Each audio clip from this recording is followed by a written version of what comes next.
Hi guys, it's Kelly here and I'm back with another video. Today's video is featuring some sneak peeks from the upcoming Merry Moments Honeybee release.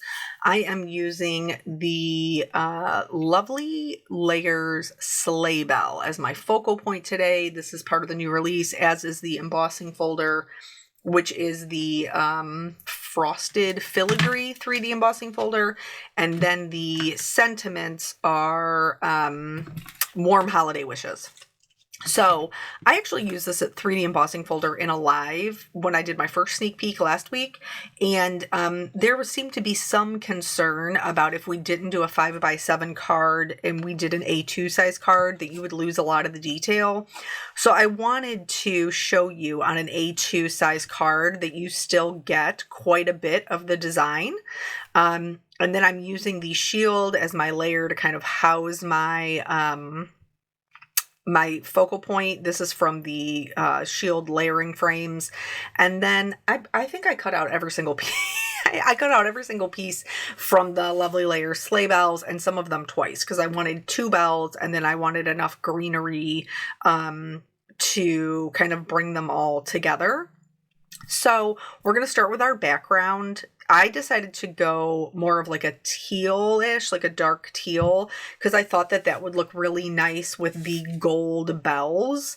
So I am going to speed this up. I don't ink blend this fast. But I am starting with peacock feathers, and I'm putting this all over the entire paper.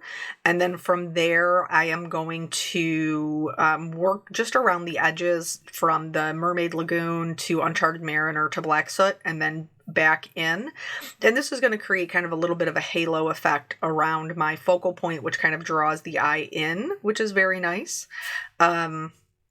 So I did... What did we do? I think in the live, I do plan to edit that one down and share it. I just haven't had a chance to yet. In the live, we did a little bit of a technique with the embossing folder with some glitters and stuff. I love the way that that came out. So I will definitely be sharing that one as well. But I think this is kind of nice too. It reminds me very much, now I know that I am the mom of a toddler and a little lady toddler at that. But this very much is giving me Frozen vibes, which I think is really great. So not only will it be great for the holidays, but if you have a little one, or you have like a little grandbaby that really loves Frozen, this would make great, like for a birthday card, like that little bit of Frozen magic. I think that it would fit right in there. So, yeah, we don't right now. We're not super, like my little one is not super into Disney at the moment. She's very much into like Barbie and K-pop Demon Hunters, which is a huge thing. If you have littles, you already know what I'm talking about. So that will be, I'm going to have a card coming up for her birthday, because I can't even believe she's going to be 4. She's going to be 4 in less than a week. She'll be 4. I can't believe it's going by so fast. And I don't know, maybe you guys can tell me, because she's my last baby. It seems like it's going by faster this time than it did the first time around. Did you find that to be the case with your kids? Because for me, it does feel like it's going by much quicker the second time around, which is very sad. So now that we have that done, I'm going to work on my die cuts. I am coloring my die cuts with alcohol markers. You could use, ink blending, but I wanted to do we're heading into the holidays, right? And we like a lot of shimmer and shine and sparkle and glossiness with our holiday cards. So I wanted to kind of show 2 different ways to do that. One makes sense for little things and one makes sense for big things. Here, you'll see one of those little bells off to the side is already colored. I desperately needed to re-ink my markers, and I wasn't getting really good blends that I was happy with. So I re-inked it, and that's what I'm coloring this time around, but I decided to leave the other one in so that you could see the difference between when we're coloring with a well-inked marker and when we're coloring with one that is not. I had somebody leave a comment on one of my videos the other day that said, I hate alcohol markers. They always look so streaky.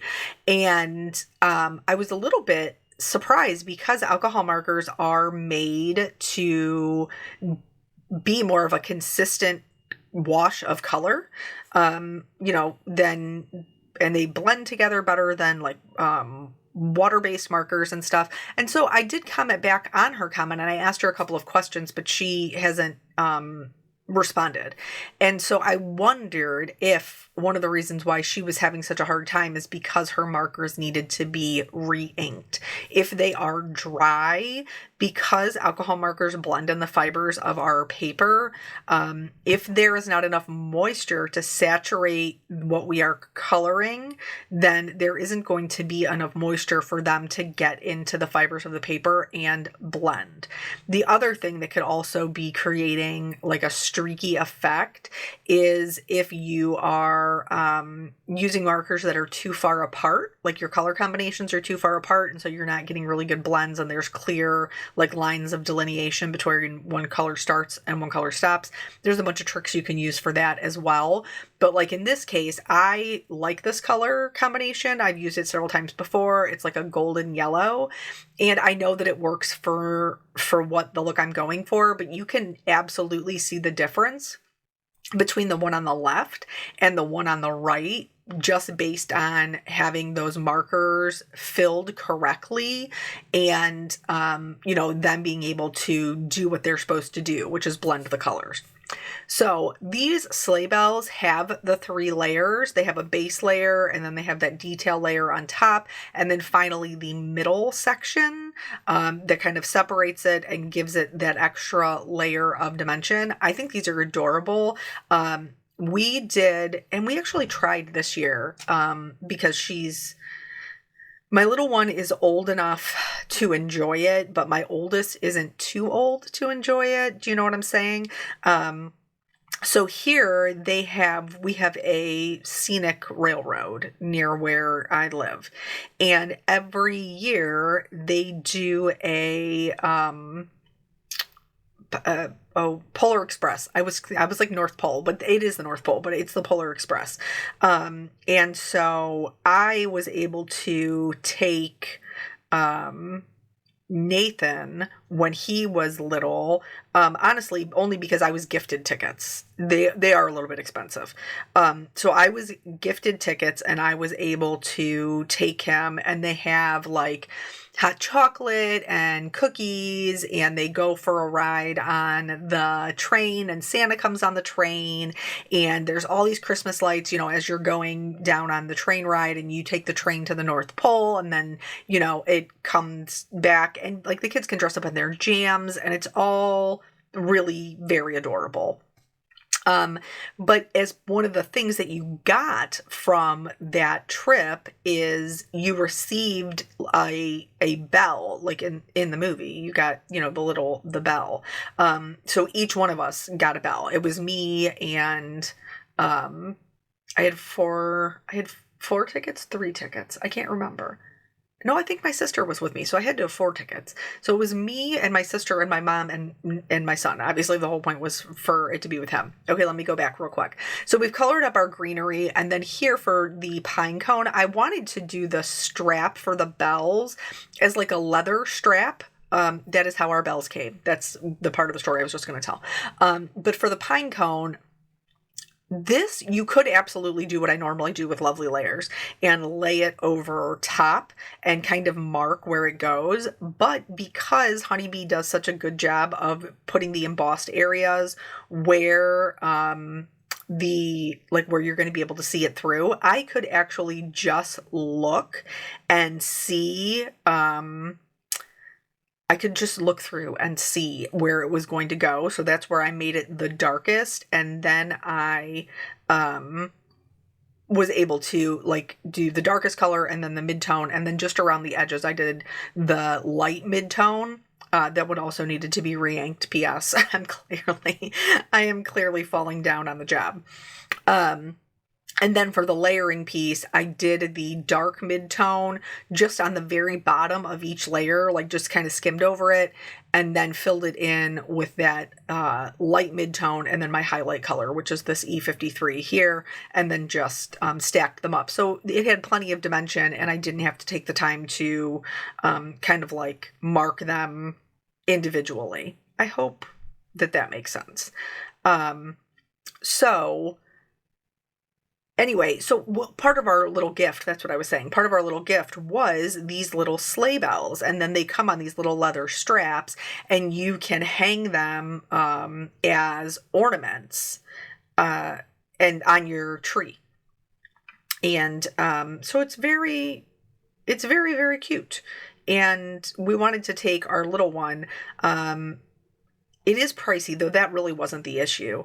It was the times, because like obviously you want it to be at night so that they can see the Christmas lights, but a lot of the times filled up so quickly that like there's only like 8 o'clock on a Sunday that's left. Well, like she's going to bed. She's going to bed. Not that we can't make an exception, but we'll definitely have to look and see. So now let's talk about the technique.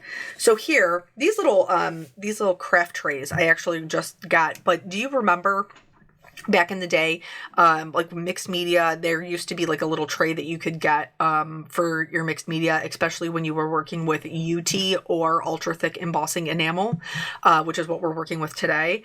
I don't have my tray anymore, but I thought, well, this will be perfect. Like I'll be able to use it. So I smushed on our clear embossing ink. And ultra thick embossing enamel is like, it melts like embossing powder, but it is thick. Okay, it is very, very thick. And you can see with the first layer, it is very textured. So if you want it to be smooth, like I wanted my bells to be nice, smooth, and shiny, you want to do at least 2 layers. If you work very quickly and it's still hot, you can kind of dip it back in. But for the most time, I just let it cool down for a minute, and then I will take my embossing ink and just go right over top of it again. And then that way I can make sure everything gets kind of into the little nooks and crannies. If you have something that you're trying to turn into your little enamel sticker with that has a lot of like depth in it, you may want to get a brush, like a blending brush, and use it with that embossing ink and then work it into each kind of crevice. I found that kind of smushing it down and swiping it over the top worked well enough for me. And then the trick is you got to heat set it until it's smooth. So if you're heating it and it still looks bumpy and you're on your second layer or even third, depending upon how thick you want yours to be, then you need to keep heating it. You don't want it to, like bubble up or anything like that. So here, I left this in on purpose because who has this not happened to when it comes to embossing powder? I was trying to see like if I could in fact get it back into the bin like this. And so when I was moving it around, I ended up moving it all over my desk. So here I'm going to show you the perimeter, the perimeter of my desk, which is a disaster area because it has all my tools. But what I wanted to show you was because these little craft trays have the little lip that goes right up against my glass mat, I can just scoop them right in. Now, in order to make sure that it goes into the thing, since it's completely open on the side, you do need to make sure that you have it moved all down into one corner of the tray, and then you can pour it back in with minimal mess. But if you try to pour it beforehand, because that whole side is open, it will just dump out. So just something to keep in mind. For our sentiment, I did a white sentiment to tie in that white shield. And I did that with our Brilliant White pigment ink, and then I heat set it with a white detail embossing powder. I am going to pop my shield up over our little background. I just lined up both of the points with the stars in the embossing in the embossing folder, because I knew that was straight from when I had lined it up originally. And then I am just setting my sleigh bells here. I am building up everything else around it. So I'm putting in my pine cone. I'm putting in my what is this? My pine. I'm putting in my pine cone. I'm putting in my little pine sprigs. And then I'm also putting in the holly and then the berries that we colored as well. I did cut, there's 3 different sizes of pine and 2 different holly leaves. I cut multiples of each so that I could make it kind of nice and full, but I only did 1 pine cone. I didn't want the size of the pine cone kind of competing with the bells. So once I had all of those down, I just glued these down with the same like honeybee, Be Creative glue. I just put them on the back and then I just held them for a second. Same thing with the second one. I'm going to put the glue on the back and then I'm just going to hold them there with my hand. You can also put a weight on them if that works for you, but I didn't need any extra adhesive. That worked just fine to hold them in place. Something else to note, if you do multiple layers and it's very, very thick, UT can also crack. If you find that you're manipulating it and you get a crack, just reheat it and the crack will fix itself.